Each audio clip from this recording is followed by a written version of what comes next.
আমরা রাষ্ট্রপতির পদত্যাগ এবং অপসারণ ছাড়া রাজপথে থেকে ফিরব না, এবং যারা রাজপথে আন্দোলন করেছে তাদেরকে আমরা স্ব অবস্থান থেকে স্বভাবে নিজভাবে যেমন আন্দোলনে নেমেছিল, ঠিক আবার সেই একই দাবি নিয়ে একইভাবে যেন আন্দোলনে নামে চাই। এবং এই হত্যার সহযোগী সকলকে বাংলাদেশে এনে আমরা বিচারের দাবি করছি।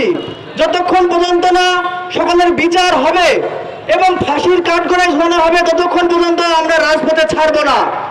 আন্দোলনের সময় যারা অংশগ্রহণ করেছিল তাদেরকে আমরা পুনরায় রাজপথে নিজ অবস্থান থেকে দাঁড়ানোর আহ্বান করছি।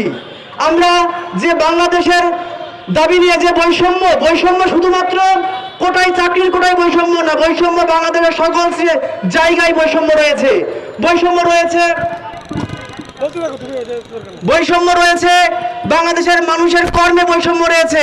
আজকে বাংলাদেশের সকল বেকার যুবক কর্ম নাই, অনেকে কর্মহীন রয়েছে। তাই বেকারদের কর্মের কথা আমরা কতটুকু ভাবছি? এদেশের মানুষের যে মূল্যস্ফীতি, মূল্যের যে দাম, দ্রব্যমূল্যের যে দাম বাড়ছে, সকলের ক্রয় ক্ষমতা সমান না। সেই ক্রয় ক্ষমতা নাগালের মধ্যে থেকে যে ক্রয় করতে পারি, বাজার দ্রব্য কমাবে, সেই জায়গায় আমরা কতটুকু হাত দিয়েছি? তাহলে বাংলাদেশের প্রত্যেকটা সেক্টরে বৈষম্য রয়েছে।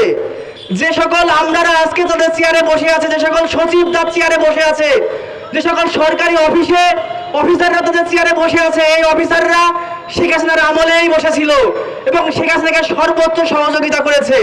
যে সকল স্কুল প্রতিষ্ঠানে ভোট হয়েছে, এই ভোটের পোলিং এজেন্ট কারা ছিল? এই শিক্ষকরা ছিল। এই পোলিং এজেন্টের দায়িত্ব পালন করছে কে? যারা নির্বাচন অফিসে নির্বাচন কর্মকর্তারা। সেই সকল নির্বাচন কর্মকর্তাদের শপথে বহাল রেখে কখনোই আমরা এই বিপ্লবী রাষ্ট্র পরিচালনা করতে পারি না।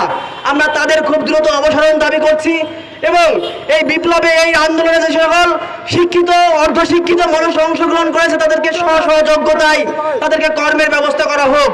এবং বাংলাদেশে যে সকল বেকার যুবক রয়েছে এবং কর্মহীন মানুষ রয়েছে, সে সকল কর্মহীন মানুষদের আইডেন্টিফিকেশন করে তাদেরকে সঠিক প্রপার ট্রেনিংয়ের মাধ্যমে তাদের কর্ম ব্যবস্থা করা হবে বলে আশা রাখি এই বর্তমান সরকার। কারণ অতীতে বাংলাদেশে বহু সরকার এসেছে, আমরা দেখেছি, এরশাদের শাসন দেখেছি, আমরা আওয়ামী লীগের শাসন দেখেছি, আমরা বিএনপির শাসন দেখেছি।